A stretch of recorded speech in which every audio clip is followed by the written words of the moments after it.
안녕하세요. 마인드 디톡스의 묻지마 캔디입니다. 오늘의 방송 제목은 4가지의 외도 유형 알아보기입니다. 구독, 좋아요 눌러주세요. 어떤 외도이든 상대 배우자에게는 엄청난 고통을 주는 것이 사실입니다.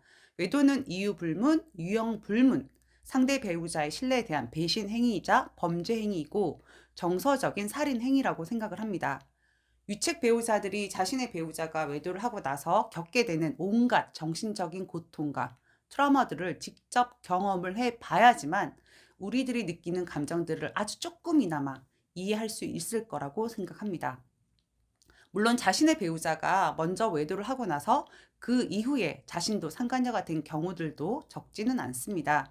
그런 걸 보면 이해를 하는 것과 별개로 해서는 안 되는 행동을 하는 것은 도덕성과 자제력이 부족한 결핍된 부분이 많은 사람들이기에 가능하지 않나라고 생각을 합니다. 외도의 유형을 나누는 데 있어서 기준이 되는 것들은 외도 기간, 결혼 기간, 정서적 개입 정도, 성적 개입 정도, 외도한 배우자의 성적 성향 등 여러 가지들이 포함이 됩니다. 결혼 기간이 짧은 경우의 외도는 앞으로 다양한 상대와 여러 차례 외도가 반복될 수도 있습니다. 결혼 기간이 오래된 경우의 외도는 한 명의 대상과 장기간 외도로 지속할 가능성이 높습니다. 평생 바람의 경우에는 결혼 생활에서 얻지 못하는 부족한 부분들을 상간자를 통해 채우고 결혼 생활은 그대로 유지하려는 태도를 보입니다. 프랭크 피트맨은 부정과 배신이라는 그의 책에서 외도, 불륜, 바람 피우기 같은 행동을 다음과 같은 4가지 유형으로 나누고 있는데요. 오늘은 이 내용으로 방송을 진행하도록 하겠습니다. 첫 번째 유형입니다. 우연한 만남. 여행을 가거나 혹은 술에 취해서 우연히 하룻밤을 지내는 경우로 주로 남자들이 많지만 세상이 변하면서 요즘은 여자들도 이런 경우가 종종 있습니다.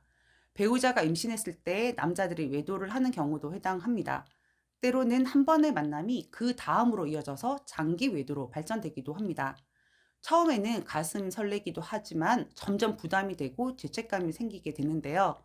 그런데 문제가 되는 경우는 한쪽은 우연한 만남이라고 생각을 하지만 바람을 피우고 있는데 그 상대방은 그것이 사랑이라고 여기는 경우인데요.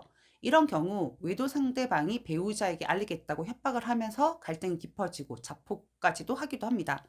대체로 배우자가 외도 사실을 눈치를 채면 외도 관계도 끝나는 경우가 대부분이지만 한 번 무너진 부부 사이의 신뢰를 회복하는 데는 시간이 오래 걸리게 되고 배신을 당한 쪽은 상처가 깊기 때문에 더 오래 기억에 남게 됩니다. 하지만 배신을 한 쪽은 도대체 언제까지 그 이야기 할 거냐면서 짜증을 내게 되는데요. 외도한 당사자는 사고처럼 일어난 일이고 특별한 정서적인 감정이 없었기 때문에 죄책감을 덜 느끼게 되는 겁니다.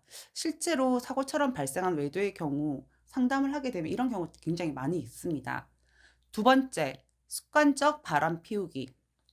평생 바람쟁이 제가 표현하는데요. 다시는 안 하겠다고 하면서 습관적으로 바람을 피우는 사람들이 있는데 습관적으로 바람을 피우는 사람들은 자신이 누군가를 좋아해서 바람을 피운다고 생각을 하지만 사실은 본능인 바람기 때문에 바람을 피우는 것입니다. 자신이 바람을 피우는 데는 이유가 있다라고 합리화를 하고자 하면서 현재 배우자의 부족한 점을 막 들춰내면서 그 이유가 현재 배우자에게 있다라고 스스로 생각을 합니다. 그러면서 지금 배우자에게는 없는 점을 갖추고 있는 상대방과 바람을 피우고자 합니다. 여자 중에서도 자신의 남편이 무능력하고 문제가 있다라고 합리화를 하면서 바람을 피우는 경우가 있습니다. 세 번째, 상호 묵인하에 바람 피우기. 아, 알면서도 모른 척에 이게 쉽지는 않은 거거든요. 오죽했으면 이렇게 살까? 그런 생각이 드는데요. 남편의 바람을 묵인하면서 살아가는 아내분들이 의외로 많이 있습니다. 드물지만 남편 중에서도 아내가 다른 남자와 관계를 맺는 것을 묵인하면서 살아가는 경우가 있습니다. 불행한 결혼 생활을 이어가고 싶지 않다라는 생각을 마음속으로는 하지만 금전적인 이유와 사회적인 시선 때문에 결혼 생활을 유지합니다. 껍데기만 결혼 생활을 유지하는 거죠. 부모가 이혼을 하면 자식이 결혼할 때 문제가 된다고 생각하기 때문에 억지로 결혼을 이어가기도 하는데요. 집착이 심한 남자는 정작 자신은 바람을 피우면서 부인이 조금이라도 바람을 피울까 의심을 하기도 합니다. 원래 바람 피는 놈들이 더 의심하고 하는 경우도 있잖아요. 그러면서 그 아내를 완전히 소유하고 속박하기 위해서 폭력을 사용하기도 하고, 그런 폭력 때문에, 그 폭력의 두려움 때문에 남편의 바람을 묵인하고 그냥 체념하고 살아가는 아내들도 있습니다. 어떤 경우는 부부의 사랑이 식어가고 형식적으로만 부부 관계를 유지하기도 하는데, 남자는 남자대로 바람을 피우고 여자는 여자대로 바람을 피우는데, 이거 완전 콩가루 집안인 거죠. 겉으로는 멀쩡하게 잘 사는 부부인 것처럼 쇼윈도 부부로 살기도 하고, 남자의, 즉 남편의 바람이 이골이 나가지고 그냥 아내분들이 포기하고 사는 경우도 있습니다. 네 번째, 낭만적 사랑.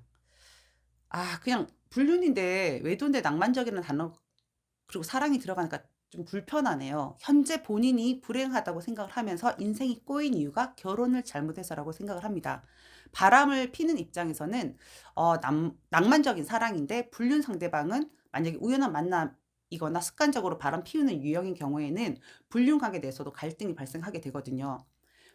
낭만적 사랑이라고 생각한 경우에 상대방이 계속 집착을 하고 우연한 만남이라고 생각하고 습관적 바람을 피우는 사람들은 그렇게 집착하는 경우에 문제를 피하면서 자기는 그냥 섹스만 하면 되는 건데 상대방이 더 많은 걸 더 챙겨줌을 바라게 되니까 되게 당황스럽게 되겠죠. 그리고 낭만적 사랑으로 생각하는 경우에는 배우자랑 이혼까지도 결심을 하고 상대방하고 결혼을 하겠다 이런 마음까지도 먹게 됩니다. 그런데 섹스를 목적으로 하는 습관적인 경우에는 그런 요구를 이리저리 피하면서 그냥 only for sex, 섹스만 하려고 하는 거죠.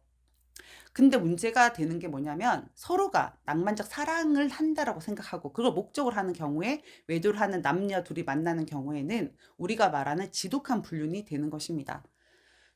둘 사이가 만약에 지독하다가도 사실 우리들도 사랑해서 결혼했잖아요. 근데 둘 사이가 깨어져서 원래 가정으로 되돌아가게 되어도 너무나 지독했기 때문에 이미 가족들이 상처를 받을 만큼 더 이상으로 받게 된 거죠. 예를 들어서 가출을 한다던가 붙어서 같이 산다던가 이런 경우는 결국 이혼으로 하게 되는 경우가 많습니다. 뭐 그냥 위에 네 가지 유형으로 제가 방송을 지금 했는데요. 뭐 사랑은 개뿔, 외도는 외도일 뿐이라고 저는 생각을 합니다. 뭐 유형이 무슨 상관입니까? 다만 이 방송을 준비한 이유는 현재 외도를 하고 있는 유책 배우자들의 불륜의 유형이 어떤 것인지 유추를 해보고 거기에 맞춰서 대처하는 방법들을 잘 찾아봤으면 하는 마음으로, 그리고 여러분들의 도움이 되었으면 하는 마음으로 방송을 진행했습니다. 네, 오늘 방송은 여기까지 하도록 하겠습니다. 네이버 카페에서 묻지마 캔디 마인드 디톡스로 검색을 해주세요. 상담을 통해서 여러분들의 문제 해결에 실질적인 솔루션을 제공해 드리겠습니다. Have a sweet mind detox. 다음 방송일에 우리 또 만나요. 안녕.